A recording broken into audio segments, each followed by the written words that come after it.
Hello, everyone. Welcome back to another episode. And before we get into the episode, I do have an announcement. And the announcement is that I have officially joined the Dedicated Tax Pro family for the tax season of 2026. And I am helping to prepare taxes.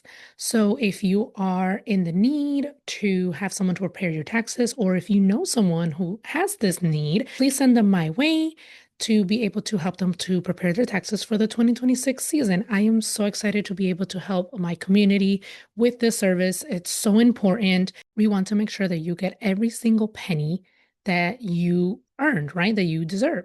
So if you would like a free estimate, please send me an email at De La Cruz period dedicated tax pros at gmail.com. Again, I will include that email in the show notes and show description so you can get your free estimate.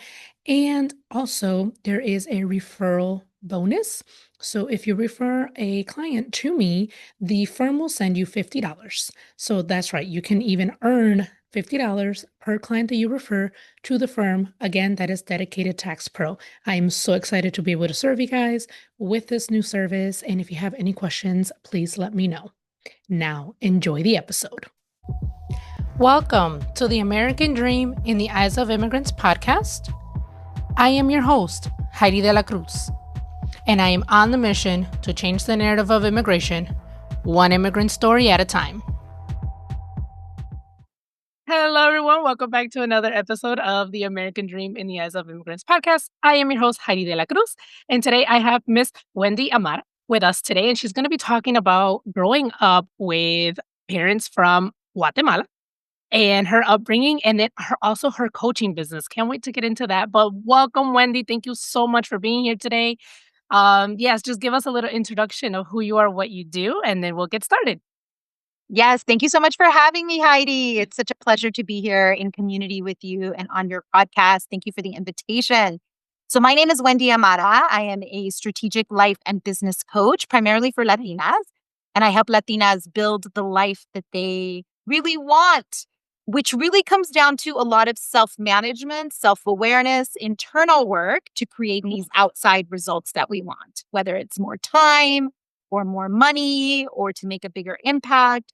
It all comes from the inner work we do first. So I'm excited to have this conversation with you about my immigration story or my parents' immigration story. And I'm first gen born to Guatemalan parents. And I want to share all the insights that they shared with me and how I was raised. And that has a lot to do with the success I've had now in my life, for sure. Oh, I love that. I love the work that you're doing because yes, there is a lot of inner work to do, especially if we want to have a business. And I realized, as doing this podcast, like having a podcast is like a business, or Oh, you yeah. can say like it's a business, right? And so I myself have had to do a lot of inner work this past year. So I definitely understand fully like that. Like we can be blocking ourselves and not realizing that it's like a lot of inner work that we have to do. But yes, we'll get into that a little bit later. So tell us about childhood, your upbringing. Where did you grow up? So I grew up in the San Fernando Valley. I'm here in outside of Los Angeles, so California, LA. And in Los Angeles, there's an area called the San Fernando Valley, and there's parts of the San Fernando Valley. So it's kind of the suburbs of downtown LA or Boyle Heights or East LA, which I think is where a lot of people think of when they think of LA and the Latino population. But there's actually a group of Latinos that kind of migrated out of the central part of the city, let's say, and into the suburbs. And there are parts of the San Fernando Valley that are predominantly Latino or Mexican, Central American, that basically that kind of culture. So areas like Pacoima, Arlitas, Silmar. I grew up in an area called Sun Valley, which is a very small town. We bordered Burbank. Most people know of the city of Burbank because that's where Jay Leno's The Tonight Show was filmed for many years, and Disney Studios has a studio there in Burbank. So Burbank is kind of famous. But I like to say I grew up on the wrong side of the railroad tracks because most people understand what that means. And literally, there is a set of railroad tracks that go through San Fernando Boulevard that separate Burbank from Sun Valley. So there's actual railroad tracks. Yeah. And Sun Valley, I would say, is the poorer side of the nicer side of Burbank or even the nicer side of North Hollywood. North Hollywood also has the NoHo Arts District. So there's like an artsy center to the San Fernando Valley. I grew up in more of what was like the, taco stand on the corner part of the valley, which is a distinct kind of unique space to be raised in because you're a couple of blocks literally from what would be affluence or abundance, but you're living a couple of blocks down, right? But growing up, I didn't know we were poor. And I think that's true for a lot of kids. Yeah. I didn't know that there was any difference. Like, I just thought, oh, this is like normal. Like, my parents worked a lot. My mom commuted to Orange County, which is like almost a 2-hour commute daily. Wow. Actually, hour and a half to get there, hour and a half to get back. It's a 3-hour commute every day. Wow. To work and back. Yeah. So she worked a lot. And my dad also worked. He worked closer, but he worked a lot too. So we were with our abuelita a lot. My abuelita raised us, my grandma raised me and my brother. And she was kind of like our stay-at-home mom in a lot of ways. But my abuelita didn't drive. She didn't speak English. So it was interesting, right? You're translating at, 5, 6 years old when they would go to the mercado. Yeah. There was this little liquor store down the street. I remember we called it El Chino because this guy, and I apologize to anybody listening who may take this as derogatory or in any way culturally inappropriate. But this is how I was raised, right? Was with this idea that, because he looked Asian, we just called him El Chino. Yeah, and then El Chino, the market. Like, that's what we called the market. Oh, vas a ir a ver el chino? Van a ir con el chino? And so my grandma would go there and I would have to translate for her. And he didn't really speak English well either. So it was hard to get, whatever she wanted from the liquor store. And that became our little marketplace that we would go to more regularly. Anyway, so it was a happy childhood overall because my grandma was always around and my parents not around as much. But overall, I was raised in this, family where we understood that my dad always raised me to believe that why we were here. Let me rephrase that. My dad always raised me with the belief that Guatemala was one of the most beautiful countries in the world. And that the only reason he had come to the United States was because the United States had messed up his country. Really? Yes. So I understood that from a very young age. Yep. And that he wanted to go back and that there's no way we would have ever left Guatemala if it wasn't for what the U.S. did to our country. Yeah. So in some ways, I had a political awakening at a very young age through him. He was a community leader. Now, me and my brother were born here. So we were not born in Guatemala, but we spent summers there. We went a lot during the summer. We went when I was like 2 years old, when I was 4 years old, when I was 6 years old. It's like every 2 years. Yeah. To visit la abuelita that lived over there, and mis tías and tíos and all my cousins, primos. Like, we had a huge extended family. Yeah. My dad was the fourth child out of 7. My mom was the 6th child out of 7. So on both sides, they had like 6 brothers and sisters, like tons of siblings, lots of primos, lots of tías, lots of tíos. Yeah. So we went a lot to Guatemala. But one of the things that I most am proud of when it comes to my immigrant story is that my parents, more so my dad more than my mom, but both of them had a real orgullo in being from Guatemala, right? There was this pride. We had the Guatemalan flag up everywhere. We ate tamales, negros. We ate like all the tamales. The Guatemalan tamales are very similar to the Caribbean tamales. They're with the plantain leaves. Okay. We border Belize and we actually border Honduras, El Salvador, Belize, and Mexico in Guatemala. So we're connected to the Caribbean side, but we're also connected to like the Mexican side. There's a little bit of everything in us in Guatemala. And of course, we have the Mayan ruins, which is like one of the Mayan culture, which still exists to this day. There are still Mayan people walking the earth today in Guatemala, which I always say to myself out loud to remember that the whole culture was not completely killed off. Wow. Yeah. Yeah. Oh, So that's how I was raised. I love that. I love that you guys embraced, your culture, your tu cultura, and that your dad was very honest from a young age. Because doing this for 3 years now, I've learned that, immigrants either go one way or the other. They're like they really either want to assimilate to American culture and try to fit in, and that's understandable. Like you're in a new country, you want to adapt, you want to be able to move forward, and then there's the other side where it's like, "No, this is my culture, this is my language, I wanna keep my tradition even though I'm in a new country," because, fortunately here, we can do that. We have the freedom to, express our culture and things like that, and I think that's what makes this country so beautiful, like, just the mixture of all the different cultures, and you're able to do so. I love hearing that, how different families do things differently or how they do it the same, so but I really like how your dad really was straight up and was like, "I wouldn't be here if it wasn't for the United States that ruined my country." Because we don't learn that here in the United States. I learned Correct. that as an adult, doing my own research, talking to people, reading books, and it was like, man, the United States had its hands in a lot of different countries in Central America, and so then, people are coming because their economy is destabilized or the country is destabilized, and it's like now you wanna blame the people for, like, what you did, but that's a whole different thing right there, but I love that. I love that you were, involved with that. So tell us, okay, so you said that you went to Guatemala for the summers. I love that. So tell us a little bit about those trips. You were with family, any cultural shocks that you experienced, or were you were just like, "This is home." How was it for you? Yeah, I think it was a little bit of both. At first, there was definitely some culture shock in, especially experiencing how kids live Mm. in Guatemala versus kids living here. Like the majority of kids when we would go out to like the pueblos, nobody had shoes on, but it was like normal for everybody to be descalzos everywhere, right? Just no Yeah, shoes yeah. on. It was not a big deal.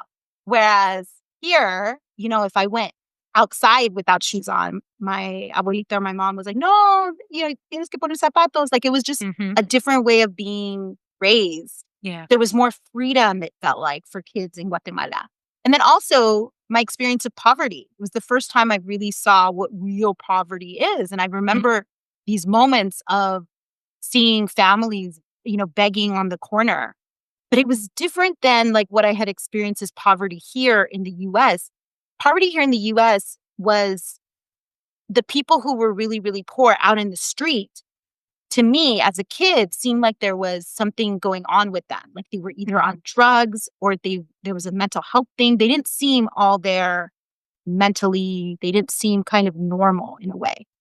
The poor people in Guatemala seemed like they weren't on drugs. They weren't having a mental health, like, I didn't call it a crisis then, but they didn't Yeah, seem weird. They seemed like normal people who just had no money and yeah. had no place to sleep or stay or be together.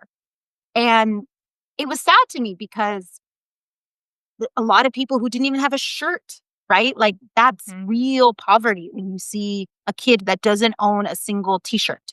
Mhm. I've never seen that in the United States, where I've never seen even the poorest of the poor have a shirt on their Yeah, back that they're wearing at the current moment of whatever.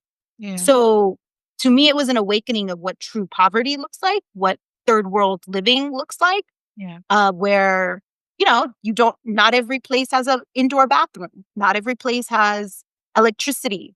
Not Yep. every place has um, internet or whatever, right? Mhm, Like mhm. the reality of some people just don't have electricity or they have to get water this way. And so it broadened my perspective on how people can live and survive and that we actually don't need a lot of things Mm-mm. that we have here in the US that we think like we need the big car or the big laundry, washer dryer or whatever. In Yeah, Guatemala, the washer and dryers are tiny. They're like half the size. yeah. And if you have a washer and dryer, right? Not everybody has a washer Oh, and yeah. dryer. Some people are washing a Yep, mano, a like la by mano. hand. Yep, and Yeah, hanging a la it mano. outside. Right. So Yes. reality check for me, I was like, oh, there's a lot of things that aren't necessary. And Mhm. yet real happiness. Were happy. People, still to this day, Guatemala, I think is one of the most beautiful places you can go to experience cultura, dancing, music. Yeah. The marimba is our classic, instrument that we listen to. There's beauty and culture and happiness and family being together and food. It's a beautiful culture to be raised in. And I did recognize the difference that in the US, whenever I came back, it felt like something was missing. I hear that a lot. Yep. ¿Verdad? Like a cultural thing that was missing. Even That for first gen, like children, like Yep. of immigrants, like I hear that. Like you go back and it's like, you feel home. Like there's like a piece of you that feels like I belong. Like this is where home is, kind of thing. And yeah, so I totally understand. I mean, I've had that feeling too when I visited the Dominican Republic. It's like, man, these are my peoples, like Yes. kind of thing. Yes. Yeah. That's a lot of what I felt. I'm so grateful that I got to travel as much as I did with back and forth to Guatemala. And then that I got to travel within Guatemala because there's so many different regions. Like people don't know this, but we have a town called Livingston in Guatemala, which basically on the outside looks like Jamaica. It's like Rastafarians, like black men with their dreads, but they're Guatemalan. They all speak Spanish. And it's the influence of the Caribbean, right? So it's like the Guatemalan version of Jamaica or any of the Caribbean country.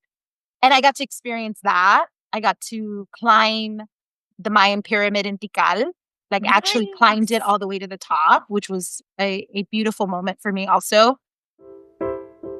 Hi, Heidi here. Thank you so much for listening and supporting my podcast, but most importantly, the mission. If you would like to further support this podcast, there are a few ways you can do that. You can sign up for the newsletter. You'll receive the episodes straight to your inbox every time they drop. The link is in the show notes and the show description. You can subscribe to the podcast YouTube channel. And lastly, you can donate money. That link is also in the show notes and show description. If you would like to sponsor an episode or promote your business on this show, send me an email at Heidi@HeidiDeLaCruz.com. Thank you and enjoy the rest of the episode. And all of those experiences really have enriched my perspective being here in the US on what does it mean to live a wealthy and rich life? Where does that really come from? Oh, I love those that. experiences really have shaped me even now. For sure. Yeah. And as an adult now, how often do you go back? I haven't been in a while. I really want to take my kids because I know my kids are old enough to, I have 3 kids and they're old enough now to really remember and experience all the same experiences that I have. So I hope to go back soon. I miss it for sure.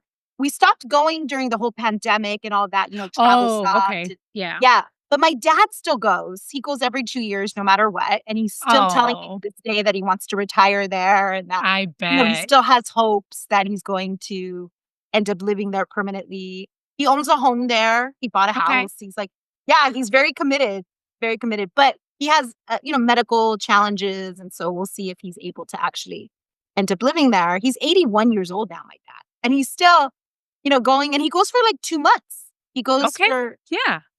he doesn't go for vacation for 1 week. He goes and stays at my aunt's house for a month and then my other aunt's house for a month. Nice. I love that. So I want to ask you about school growing up, because I know you mentioned the community that you grew up in. I am not too familiar with California, so you definitely shared a lot and I'm learning a lot. So was it diverse where you grew up or was it not diverse? How was that in school? Were there other Guatemaltecos growing up? Yeah, not too many. So I went to Catholic school. My parents were, my mom's more so super Catholic, and they put me in Catholic school, which is also a Latino thing to do, I realized. Because very, very Latino. Yes. Very Latino thing to do. Yeah. So majority of my class was Latino, but majority of my class was Mexicanos. Okay. Yep. And within the culture of Mexicanos, we're seen as different, right? We're in Centro America. And it's just a slightly different languaging. For example, our enchilada, an enchilada in Mexico, everybody knows what an enchilada is in Mexico. It's a, kind of like a burrito, but with the sauce on top and then cheese in the middle, whatever. With Guatemala, an enchilada is actually a salad that's put over a tostada, a hard tortilla shell. and then a salad over. And it's actually a cold dish. Oh. Completely different dish. So if you're in Guatemala and you ask for an enchilada, you're going to get a different Thing, yeah. thing than in Mexico. Mhm. So for me, I always felt a little excluded because I wasn't Mexican, right? There was a lot of Mexican pride. There was a lot of wearing the Mexican flag and Yeah. being at events where Cinco de Mayo was celebrated, even though that's not even a Mexican holiday. I But was gonna say, yes, like, that's not even, and it's crazy how Americans think that that's, like, the Independence Day of Mexico. It's like, "No, guys." no, it's right, September 15th, September Yeah. 16th. Yeah, Yeah. Guatemala's is September 15th, September Yeah. 16th. So we actually have a lot more in common than different, but I grew up in a majority Mexicano area and dated a lot Wow. of Mexican boys growing up and all of that. Aw. Yeah. So it was diverse in the sense that Latinos and from other countries too, South Yeah. American, Colombianos, Ecuadorian, and Filipino families also. A lot of Filipino families Wow. that are also went to Catholic school. So it was a diverse community. When we first moved to the house, because when my parents first came here for Guatemala, they went to Hollywood. Okay. And they lived in an area of Hollywood that's now known as Los Feliz, which is a Okay. really nice, rich area now. But back then, it was like little apartments that you could rent. Yeah. And then they ended up buying their house, I think like 5 years later. So when I was born, we were living in the apartment. Okay. And then when we moved to the house, I think is when me and my brother were both born. And when we first moved in, it was a predominantly diverse community of whites and Latinos. Okay. And then as the years progressed, we had that thing called white flight, where Mhm. all the white people moved out into even more of the suburbs and continued to move away. And then the people left were the Latinos. That's who was left in the neighborhood and started moving more in. So Yeah.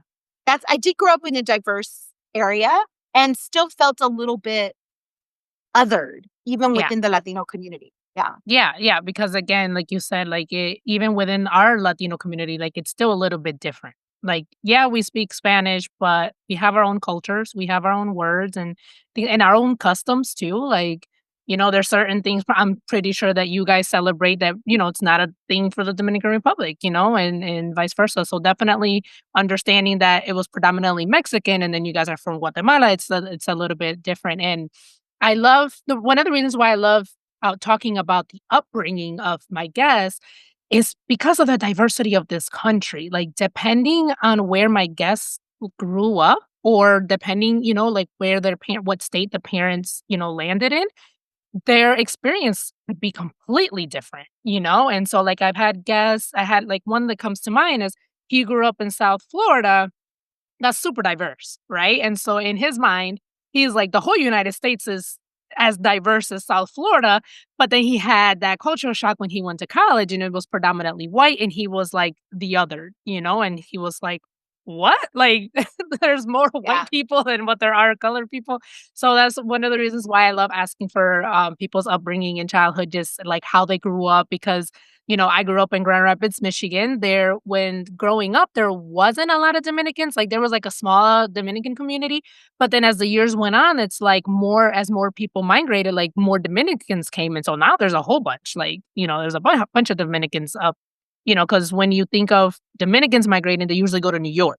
And that's where like the major population of Dominicans are. But there's like, nope, there's a lot in Grand Rapids, Michigan, believe it or not. So thank you so much for sharing that. And so I want to get talk about your business. So you are a coach for Latinas, business and life coach. So how did that get started? Yeah, it really got started when I started my own journey of searching for how to help myself. Okay. So I had an experience where I did everything that my parents had told me to do, right? Mhm. Like a good immigrant daughter. And I think Yes. for my parents, what was most important was that I build stability, like a stable Yes. life. Mhm. Because as immigrants, my parents came here with like $20 and started working. It was a lot of hard labor work to Yeah. build, to be able to buy their first house and all that. Yeah. And for me, what they wanted was for me to go to school, get good grades, and get into a good college, and then become a professional, right? Get a Mhm. profession, go to school, and then get a good paying job. And I did all those things. Like I got good grades, I went to a good college, I got a master's degree. I even got the dream job, and I was still pretty miserable. I didn't find that, one, I didn't feel like I fit into these like corporate structures, or I actually worked in the nonprofit world, but the nonprofit world felt a lot like the corporate world that I was in. I knew I wanted to make an impact in people's lives, and it didn't feel like I was making that impact. And nothing seemed to be the right fit.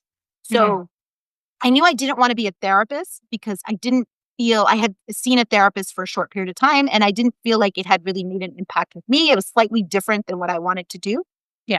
I was in the nonprofit world because also I wanted to make an impact. I actually worked for a health nonprofit, and that wasn't the right fit either. So I felt a little bit lost. And from the time I was a teenager, I had been dealing with anxiety, with issues with depression.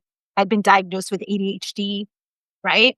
These were all kind of mental health awarenesses, and then how I learned was a little different. And I had pushed through all of that because my parents didn't really believe in any of that. Yeah. Parents were like, oh, eso es para los ricos. Like, vas a ver un psicólogo? ¿Por qué? ¿Por qué vas a ver un psicólogo? Like, it doesn't make sense to them why I would see a psychologist or a therapist, or they just didn't understand mental health because they're like, you don't have time to be mentally ill. We got to work. Like, I don't know what you're talking about. We just got to go and work. But then I had done all that. Yeah. And I really think that our generation, like first gen, part of what we're processing is the healing, the ancestral healing of generations of our people. You are speaking to my soul. Yes. Because we're the first ones who can actually take a breath. Yeah. Like, who can stop and actually have the time, or the privilege of time, to sit. Yes, the privilege of time, because we're not in survival mode. So we're the first generation where we actually can see the difference between being in survivor mode and being in a thriving kind of mode of like what's possible. So for me, when I took the breath and was like, wait, let me look at my life. Do I really want to be working at this job for the next 20 years? Am I okay making what I consider peanuts for the work I'm doing? Yeah. Nonprofit work you don't get paid necessarily well. It depends. Like, you could move up. But I would look at the leadership and I was like, do I want to have that life? Do I want to be like my executive director? And they seem stressed out all the time. To me, it just didn't feel like a fit. It felt like something is off. And so I fell into another hole of depression, and it would just be these ups and downs. And through my own journey of trying to figure out, okay, what am I going to do? How do I solve this for myself? How can I get to a place where I'm okay? The thing that worked for me, that I found that made a profound impact in my life, was transformational coaching, which is what I do now with Latinas. I found this work, and I tell everybody, listen, I didn't invent this stuff. But by the way, neither did any of the coaches that are out there. Like, nobody invented this stuff. Yeah. If anybody invented what we teach in terms of self-development work, it's really our ancestors who said to go back to center, to connect with the land, to take breaths, right? To do the internal work that then allows you to have a effect on the outside world. But that the most important relationship is the one you have with yourself. Yeah. 100%. And it's important to be in community and giving to community also. Yes. So through my journey, I found coaching. I became a coach. I left the nonprofit job. It took me about 6 years to fully transition out of that career, because my mom especially was like, oh no, mija, you can't leave this job, right? She was like, you have a good paying job with 401k and health insurance. What are you going to do? And they didn't understand coaching, right? Because I'm in this field that is not, it's not regulated by the state or licensure. So, they don't really get what I do. Still to this day, they don't really get what I do, but they see the impact I'm making in the world. And, for me, it was very clear that I wanted to make an impact. I'll share this story about something my dad told me growing up. Yeah. Because he was such a proud Guatemalan man, and from Mayan descendants, he always taught me to be really proud of what our ancestors had done. So he would tell me, you come from the Mayan people. And I would be like, okay, Dad, what does that mean? And when I was 8 years old, 9 years old, he was like, oh, you come from these geniuses. You come from people that were inventing math, that were building pyramids, that were talking to the stars, like people who were doing really big things. So what are you going to do with your life? Mm. This was like the positioning that my dad put me in, right? I have genius blood in my body. What am I going to do with that? Almost like a responsibility to do something in the world that was going to make an impact, specifically with our people. So that kind of, I like to say, brainwashed me in a really good way to have this level of confidence. Yeah, of like, oh, but in my blood is this genius blood of the Mayan people. I can do something with this. And that was part of when I transitioned out of my nonprofit work and into coaching full time. That was part of where I got the courage to be able to do that. Yeah. And then to start my own healing journey. Yeah. Yeah. And so how do you help clients? You do one-on-one? Do you do group coaching? Yes. So I do both. I have 2 group programs that I coach in. Inspired Action is my introduction kind of group coaching program. And it's for Latinas who are wanting a change in their life, wanting a transformation, and have a goal that they really want to hit. And what I teach them is being work, what I call being work, which is the internal work of self-awareness, self-management to be able to hit any goal. So we practice something called Be, Do, Have. And it's a container, a coaching container, meaning we meet 3 times a month and hold each other accountable, support each other in really doing the work. So that's my first offer. I also have a higher end mastermind where I take about 15 Latinas and we work on a very strategic plan for each of them. And we do that journey together. That's my favorite program because, it's an amazing, amazing program. I will have the mastermind forever because I love it so much. And the women get such tremendous value from that program. Yeah. I've had it for 7 rounds now. I think I'm going on round number 8. So it's a lot of, I think 4 years of that program. And I still do one-on-one coaching, but very selective, very few clients. I don't really reach out to a lot of clients because I was overwhelmed with the one-on-ones at one point. I had like 30 clients at one point. Wow. Yeah. It was a little crazy at one point. So I tell everybody, listen, if you want to do one-on-one work, you really should be in the mastermind because they're about the same price. But the mastermind is so much more valuable because you have each other. You have a group container. You can work with each other and learn from each other in a specific space. And we also do this amazing retreat. Just the retreat alone, women have told me, is worth the price of admission to the mastermind because it is a transformational space. So what I teach is a little different than your typical coach in that I'm not in the information space. I don't think you need more information. I don't think you need the 5 steps to building a great podcast, let's say. I think what you need to learn is how to tap into your own inner wisdom so that you trust yourself more. So that when you do read the book that tells you the 5 steps to do, you can actually implement that. Okay. Yes. Yeah. That's the word. Wow, I love that. Oh my goodness. Okay. And so you also have a podcast. I didn't even mention this in the beginning. Oh my gosh. So what is your podcast? Let's talk about that. Oh my gosh. Thank you so much, Heidi. I appreciate you mentioning my podcast. Yes. I forget sometimes. I'm like, oh yeah, I have a podcast too. It's called Yes Mujer Build It. And it's for ambitious mujeres like you who have something they really want to build, who are working towards something and want to create that next thing with some ease and some flow. So I teach women how to create, not from a hustle energy of like, have to work more, because then that burns us out. Everybody gets burned out. That way. So I teach us how to connect to something called source energy, which is the energy of our ancestors. It's the energy of the land below our feet. How to connect with that, because that's like a battery that's always on, that's always operating, and that is always flowing. We can tap into that energy to get ourselves resourced. That's part of what I teach in that podcast. But I love my Yes Mujer Build It podcast. I love the guests that I have on. I love sharing the information that I do.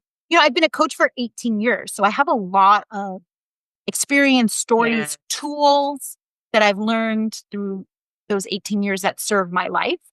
And my purpose is to share that with everyone who listens. Yeah. I love it. And how long have you had the podcast? The podcast has been around for 2 years.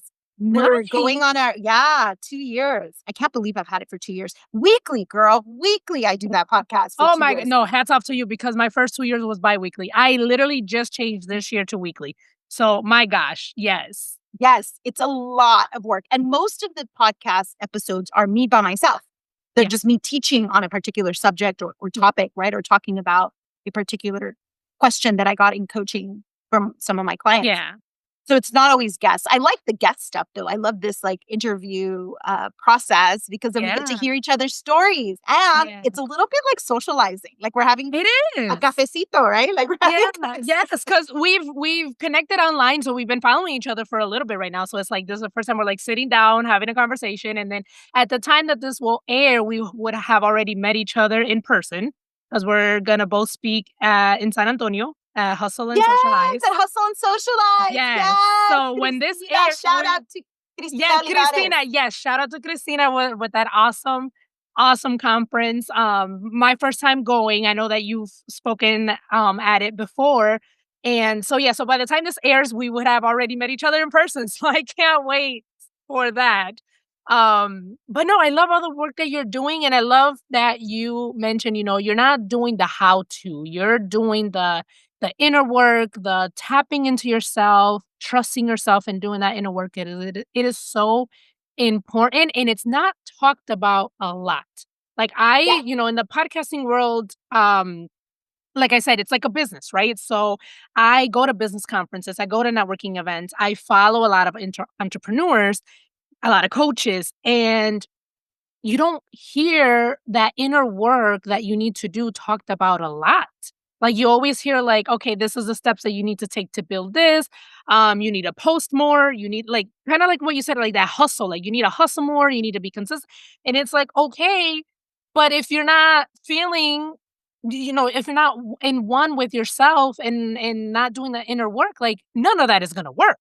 And how do I know? Because I was there. I was trying to do the hustle and the bustle and everything, and nothing was working because I had a lot of inner healing to do, which was what I spent last year doing. I literally took a social media break. Like it was supposed to be 40 days. And it ended up being like half the year because I was so burnt out, like you had mentioned earlier. And it was because of the inner work that I had to do. Like I was literally blocking myself. And so like I was like, okay, I need to take time to go to therapy, do the healing work because I got diagnosed with PTSD. So it was just like there was a lot of triggers and stuff that was coming up. And so I was like, okay, but like I want to say I'm like a year, almost a year and a half in. Of course I still have more healing to do, but I had a breakthrough and I'm just like, I'm feeling so much better. Like I feel lighter. Like I'm just feeling so much better. I'm feeling so much in tune with myself and like able to tell myself like I am worthy. I am worthy of the life that I want to build. I am worthy of the legacy I'm building. I am worthy of this podcast. Cause having this podcast is just like those days where it's like, why am I doing this? Like I want to burn it all down to the ground, kind of. I have those days, but now, me too. And I'm 18 years into running my business and I still have those days. Yeah. Yeah, we were like, is this really making a difference? Is anybody listening? Hello, is there anybody out there? Yes. Oh my goodness. Thank you, Wendy, for this conversation and for the work that you're doing. Can't wait to meet you in person. And oh my gosh, I feel like we've been friends for so long now. And yes, it does feel like we've been friends for so long. Yeah. And thank you for taking the time to do that inner work because that is what makes the difference in the long run. You can have all the information in the world. In fact, I think most of us have the information we need already. Most people know what they need to do.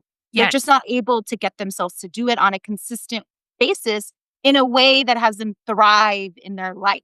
Yeah. That's the work, is how do you incorporate this in your way of being, which is something that, I help my clients work on. Yeah, your way of being. That's what's going to make. I love that. Okay. So last question to wrap up this beautiful conversation is, what does the American dream mean to you? So I know. I think the American dream is a lie. I think it's a facade.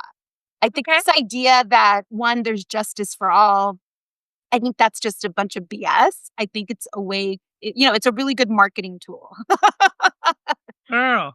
have other people, right? Have other countries, feel like we're the most powerful. But, things are starting to change. I think other countries are starting to realize, oh, we don't really have our act together. And we don't. And listen, I do love this country. I love Guatemala. And there are parts of me that absolutely love this country. And this country is part of why I was able to take the breath that I talked about earlier and not be in survival mode so much that I was able to actually choose, like, okay, what do I want to do with my life? Yeah. So being an entrepreneur in the US is definitely a privilege to even have that opportunity. But I'm also clear that this American dream of, success is having the white picket fence in the house and the 2.5 kids and all that. No, that is gone. First of all, even that American dream isn't attainable for most people now. The average person graduating college is not going to find a job that's going to be able to get them the white picket house. That's just the honest truth across the board, right? And they're graduating with like student loans galore. So that American dream is also dead. But the being sold that idea of the American dream, that's the thing that I see more and more brown women, especially, or women of color, coming to the realization that, oh, we were sold a bag of goods that wasn't real. I was sold this idea that I could, work and find my way and fit in and then be successful. And either they're hitting that success and finding that, oh, this isn't what I wanted. This isn't the type of life I want to live. Like maybe they have the corporate job or they made it to partner at the law firm or whatever. And they're like, what I had as an experience, like, this is it? Wait a minute. I'm miserable. This is not the life I want. I want more freedom of time. I want to be with my family. I want to make more money, but in a different way, right? Yeah. So I think that's happening. I think for a lot of people also, there's just the realization that, racism, discrimination, those are still alive and well today. These are not concepts or realizations for us that only existed in the 1950s, 1960s, and then we made it past all that, right? We look back at that there is still segregation happening, that all of that is true now. And then how does that fit into the American dream, right? The American dream for who? Exactly. Yeah. So I say, come up with your own dream. Come up with your own version of what wealth, happiness means to you. Because to me, wealth isn't money in the bank. It isn't even making more money. That doesn't necessarily equal wealth. Wealth is about what makes you happy. And for me, wealth is about being able to pick my kids up from school every day. That makes me happy. Like seeing them come out of school, having the freedom to be able to take that 1 hour, or being at the school play on a Tuesday morning at 8:30 a.m. That is wealth to me. That's what makes me happy. Being able to go to the gym in the middle of the day, that makes me happy.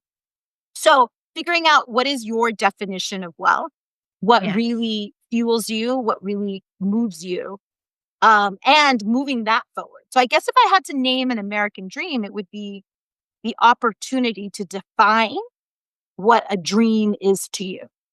Yeah. I love that. Oh, so beautiful. How can people connect with you?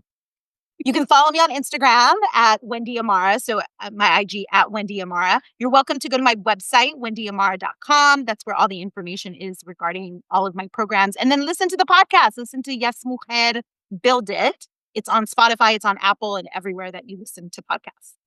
Beautiful. Of course, I'll include all your links in the show notes and show descriptions. Thank you, thank you, thank you. This has been such a beautiful, insightful, and fulfilling conversation. I love the work that you're doing. It is so, so, so important.